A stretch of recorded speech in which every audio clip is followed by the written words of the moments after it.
সঙ্গে ইউনূসের দলও এতে উৎসাহী বলে আমার মনে হয় না, কারণ সিপিএম আজকে পশ্চিমবঙ্গে একটা বিলীয়মান শক্তি উঠে যাচ্ছে আর কি।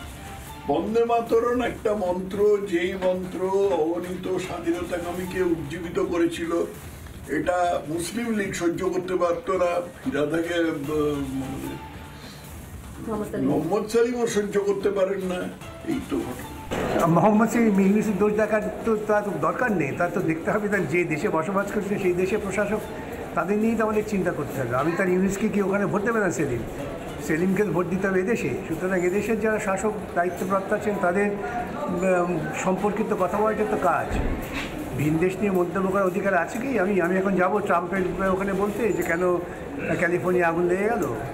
না, অ্যাকচুয়ালি মোহাম্মদ সেলিম ঠিকই বলেছেন যে প্রভু ভারতবর্ষে সংখ্যালঘুদের হত্যা করতে বলেন, সেই একই প্রভু বাংলাদেশে সংখ্যালঘুদের উপর অত্যাচার করছে বলছেন। ফলে বিজেপি এবং তৃণমূল, ভারত সরকার কেন চুপ করে বসে আছে? এটা তো ভারত সরকার আর বাংলাদেশ সরকারের বিষয় হওয়া উচিত ছিল, এটা বিজেপির আর তৃণমূলের ইস্যুতে পরিণত হচ্ছে। ভারত আর বাংলাদেশ দুটো সরকারই নীরব কেন? ৩৫ বছরের সিপিএমের হারমাত রাজকে যারা রাজনৈতিকভাবে মোকাবিলা করে অনেক ত্যাগ তিতিক্ষা সংগ্রামের মধ্যে দিয়ে রাজনৈতিকভাবে পরাজিত করে বাংলার মানুষকে নতুন রাজনৈতিক, অর্থনৈতিক, সামাজিক স্বাধীনতা এনে দিয়েছে, তার নাম তৃণমূল কংগ্রেস নেত্রী মমতা বন্দ্যোপাধ্যায়। বিজেপির কোনো কর্মসূচিতে কিভাবে প্রকাশ্যে সিপিএমকে ডাকা হয় যে আমাদের কাছে লোক পাঠাও আমাদের কর্মসূচিকে সফল করার জন্য। সুতরাং এই বাংলায় তৃণমূলকে হারানোর জন্য সমস্ত বিরোধীরা ঐক্যবদ্ধ হয়ে যে বারবার প্রচেষ্টা চালায় এবং মুখ থুবড়ে পড়ে, প্রত্যেকটা নির্বাচনের ফলাফলেই তার প্রতিফলন পেয়েছে, বাংলার মানুষ যোগ্য জবাব দিয়েছে। বাঁকুড়ায় যাব। বাঁকুড়া লালবাজারে বিস্ফোরণ স্থলে ফরেন্সিক দল। ঘটনাস্থল থেকে নমুনা সংগ্রহ ফরেন্সিকের। গত রাতে বাঁকুড়ায় সিলিন্ডার বিস্ফোরণ হয়, সেই গ্যাস সিলিন্ডার বিস্ফোরণে মৃত এক দম্পতি, বিস্ফোরণে আহত হয়েছেন ৩ জন। বাঁকুড়ায় লালবাজারে বিস্ফোরণ স্থলে ফরেন্সিক দল।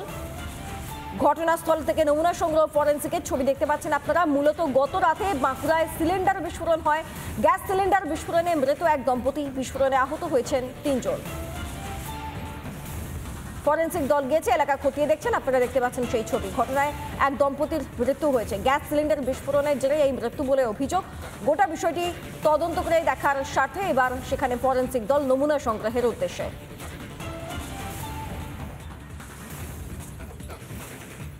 জোরে একটা আওয়াজ হলো, আওয়াজ হতে আমাদের দোতলা উপরের রুমগুলোতে টিন দেওয়া আছে, টিনগুলো বিরাট জোরে আওয়াজ হলো। কাঁচ টাচ আমাদের নিচের রুমে যে জানলাতে কাঁচ লাগানো ছিল, কাঁচগুলো সব খুলে গেল। চারিদিকে ধোঁয়ার আগুন, বাইরে বেরিয়ে দেখছে আগুন আগুন জ্বলছে। তারপরে যখন চিৎকার চেঁচামেচি, পাশাপাশি ঘরে সবাই, সবারই বাড়ির দরজা খুলে বেরোতে হবে, বেরিয়ে বাইরে বেরোবো, তখন দেখছি ওদের বাড়িতে আগুন জ্বলছে, কিন্তু দরজা বন্ধ, ওরা তো কেউ বেরোতে পারছে না। আমরা বাইরে থেকে চিৎকার করছি। আহত জোরদার হয়েছে, হাত পা ওদেরও পুড়ে গেছে, একদম পুরো ঝলসে গেছে।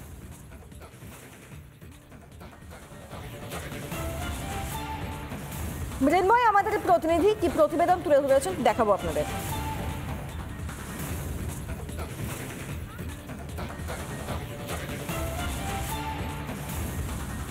মৃন্ময় প্রতিবেদন দেখাবো, তবে তার আগে আমরা আপনাদেরকে যে ছবি দেখাচ্ছি আরো একবারে দেখিয়ে দিই। ভয়ঙ্কর পরিস্থিতি হয়েছিল সিলিন্ডার বিস্ফোরণের জেরে, বাড়ির একাধিক অংশ ভেঙে চুরে গিয়েছে। ওই বিস্ফোরণের তীব্রতায় এক দম্পতির মৃত্যু হয়েছে বলে খবর, এবং এই ঘটনায় যেটা অভিযোগ যে সিলিন্ডার বিস্ফোরণের জন্যই মৃত্যু হয়েছে, তাই জন্য আজকে বাঁকুড়ার লালবাজারে ফরেন্সিক দল গিয়েছে নমুনা সংগ্রহের উদ্দেশ্য। মৃন্ময় আমাদের প্রতিনিধি যে প্রতিবেদন তুলে ধরেছেন দেখুন।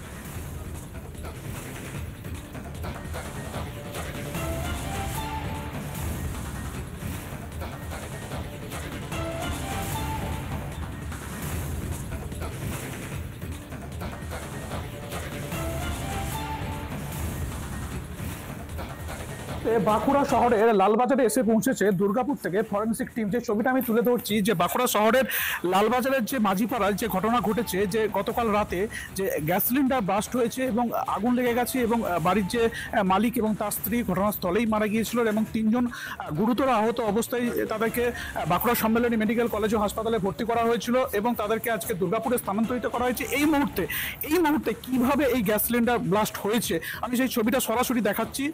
যারা ফরেন্সিক ফরেন্সিক টিম আছেন, তারা তদন্ত শুরু করেছেন যে কিভাবে এই গ্যাস সিলিন্ডার ব্লাস্ট হয়েছে, কোনো শর্ট সার্কিট থেকে কিংবা কোনো টেকনিক্যালি ফল্ট ছিল, অর্থাৎ সমস্ত কিছু কিন্তু তারা খতিয়ে দেখছেন, তারা পর্যবেক্ষণ করছেন। সেই যে বিশেষ টিম এসেছে সেই টিম তারা এখানকার ছবি নিচ্ছেন এবং তাদের নমুনা সংগ্রহ করছেন যে কিভাবে এই ঘটনা ঘটেছে। পুরা থেকে মৃন্ময় পান, রিপাবলিক বাংলা।